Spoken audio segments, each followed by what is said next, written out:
कुठे लागलं?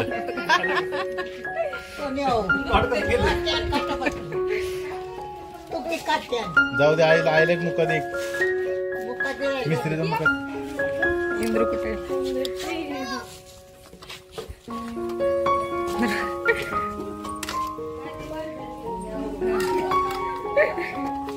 ती पण बसलंय.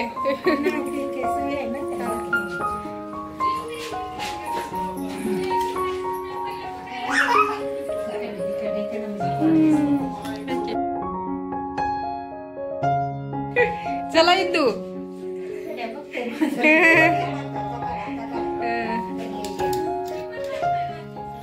इंद्रनील इकडे बघ बघू.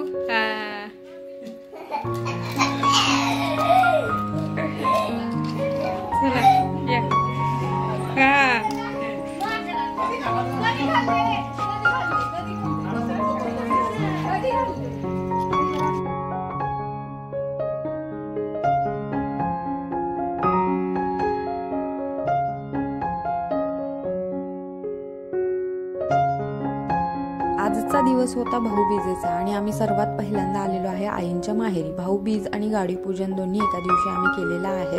तर असा हा गडबडीचा दिवस होता, कारण इथून आम्ही थेट जाणार होतो घरी. घरून दिदी आलेली होती मुलांची भाऊबीज करून. नंतर माझ्या माहेरी जायचं होतं, तिथं भाऊबीज आणि गाडीपूजन असा हा व्हिडिओ असणार आहे. तर स्वागत आहे तुमचं आजच्या या नवीन गाडीपूजन आणि भाऊबीज स्पेशल व्हिडिओमध्ये. खूप गडबडीचा आणि धावपळीचा दिवस आहे. तो सगळे क्षण मी या व्हिडिओमध्ये कॅप्चर करण्याचा प्रयत्न केलेला आहे. कदाचित तुम्हाला व्हिडिओ खूप लॉंग वाटेल, पण हे सगळे मोमेंट्स आणि ही सगळी माणसं माझ्या व्हिडिओमध्ये हवीच होती मला. ही माणसं आणि हे ठिकाण आमच्यासाठी खूप स्पेशल आहे, कारण आमचं लग्न जुळण्याचं मूळही इथेच आहे आणि आमच्या यांच्या आयुष्यातल्या खूप बालपणीच्या सगळ्या आठवणी या ठिकाणाशी जोडलेल्या आहेत. हे आहे त्यांचे मामा मामी आणि गाडी पूजनाचा विधी त्यांनी पार पडलेला आहे. हे गुरुजीही त्यांनी बोलवलेले आहेत आणि विधिवत पूजा करून घेतलेली आहे त्यांच्याकडून. आणि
गावामध्ये गाडीपूजन झाल्यानंतर आम्ही सगळेजण मिळून गावच्या सिद्धेश्वर मंदिरामध्ये गेलेलो आहे आणि तिथेही पुजाऱ्यांकडून गाडीपूजन करून घेतलेलं आहे. तर असा खूप एन्जॉयबल मोमेंट होता हा.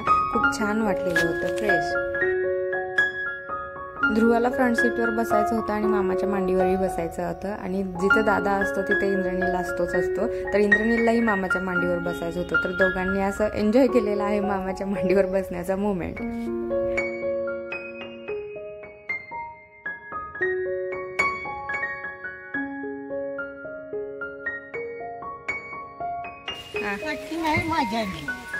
नाही, आता ध्रुवाच आहे.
त्याला हात काय देऊ. मंदिरातून येऊन आमचं जेवण खाणं आटोपेपर्यंत इंद्रनीलने छान झोप काढलेली आहे. रोजचा त्याचाही प्रवास होतोय आणि माझी ही रोजची धावपळ होते. त्यामुळं आज तरी माझं डायपर त्याला आणायचं विसरलेलं होतं, त्यामुळं त्याच्या ड्रेसचं असं मिसमॅच झालेलं आहे गडबडीच्या वेळी.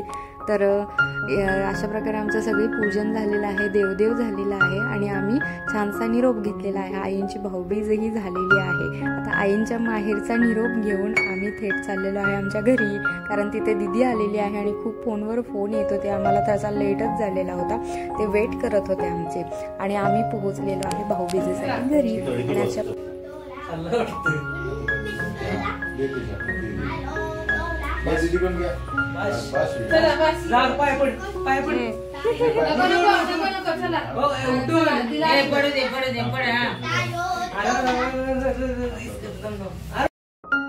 आता भाऊबीजेचा औक्षणाचा व्हिडिओ मी शॉर्ट्समध्ये अपलोड केलेला आहे आणि इथे भाऊबीज औक्षण करून झाल्यानंतर आम्ही दिदीला आणि दाजींना भाऊबीज देण्याचं काम चालू आहे इथं. आणि हा व्हिडिओ ध्रुवने रेकॉर्ड केलेला आहे, त्यामुळे कॅमेरा थोडा वरती खाली होत आहे, तर समजून घ्या तेवढी गोष्ट.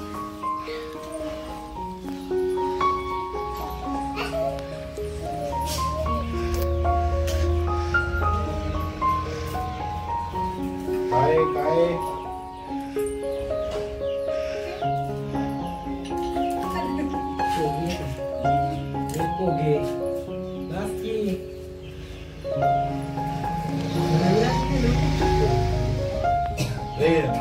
एवढं लांब काय बॅग आले बॅग तुम्ही तिकडे उभं राहता का ते व्यवस्थित करतात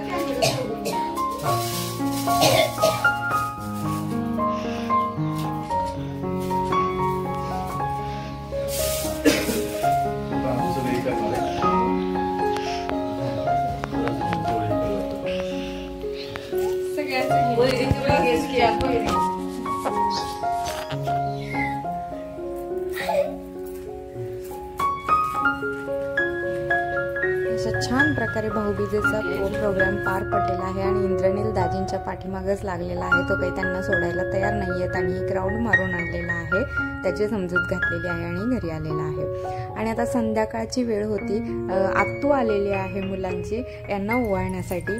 तर त्यांच्याकडूनही लाड करून घेण्याचं चालू. गावी गेल्यानंतरच सगळ्या माणसांच्या गाठीभेटी होतात आणि मुलंही खूप छान रमतात त्यांच्यामध्ये. तर खूप छान वाटतं जेव्हा मुलं त्यांच्या म्हणजे नातेवाईकांशी भेटतात, त्यांच्याशी संवाद साधतात आणि त्यांच्याकडून लाड कौतुक करून घेतात. हे बघायला खरंच खूप छान वाटतं.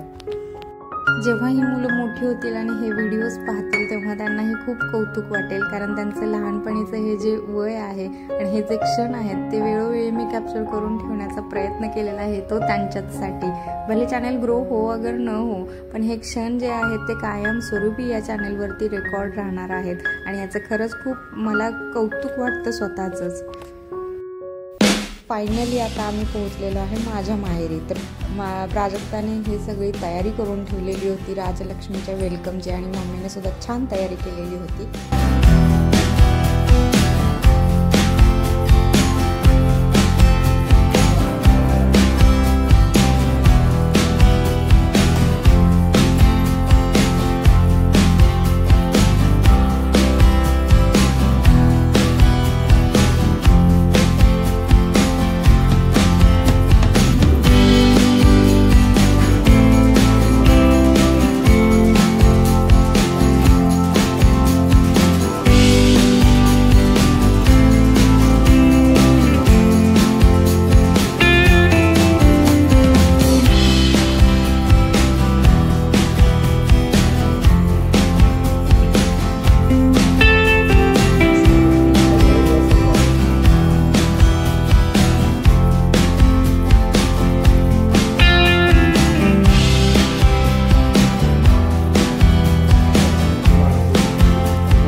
इथला सगळा प्रोग्राम होईपर्यंत इंद्रनील झोपलेलाच होता शांतपणे, कारण दिवसभर त्याचाही प्रवास झालेला होता. आणि प्रोग्राम नंतर आम्ही आलेलो आहे फॅमिली डिनरसाठी. हा होता भाऊबीजेचा दिवस. तर यावर्षीची दिवाळी एक माझ्यासाठी खरंच खूप स्पेशल ठरलेली आहे. असं क्वालिटी टाईम ही मी पहिल्यांदाच स्पेंड केलेला आहे, कारण माझा खूपसा वेळ प्रवासातच जातो. आणि या मुलांना घेऊन प्रवास करायचं म्हटलं की त्यांच्या खाण्यापिण्याची सोय करा, कपड्यांची व्यवस्था करा. आणि त्यात मलाही इतका प्रवास नाही सहन होते, माझीही तब्येत थोडी डाऊनच होती. त्यातूनही हे खास मोमेंट मी एन्जॉय केलेले आहेत आणि कॅप्चर करून तुमच्यासोबतही शेअर केलेले आहेत. तर हा व्हिडिओ तुम्हाला कसा वाटला तेही नक्की सांगा. आणि चॅनलला सबस्क्राईब करा, आमच्या व्हिडिओजना लाईकही करा, शेअरही करा, कमेंटही करा. आणि नेहमीप्रमाणे ध्रुव इथे रुसलेला आहे आणि आमचे जीवनदादा त्याला मनवण्याचा प्रयत्न करत आहेत. आणि ध्रुवला खरं तर खूप फटाके वाजवायचे होते, पण वेळ इतका कमी होता, आजचा दिवस इतका धावपळीचा होता, त्याला ते लक्षात येत नाही आहे. आणि अशा प्रकारे आम्ही स्पेशल मोमेंट शेअर केलेले आहेत. आणि डिनरसाठी आम्ही तर थांबलेलो आहे, पण पुढचा व्हिडिओ मी शूट नाही केलेला आहे, कारण इंद्रनील खूप दमवलेला आहे, त्यानं झोप काढून फ्रेश झालेला आहे.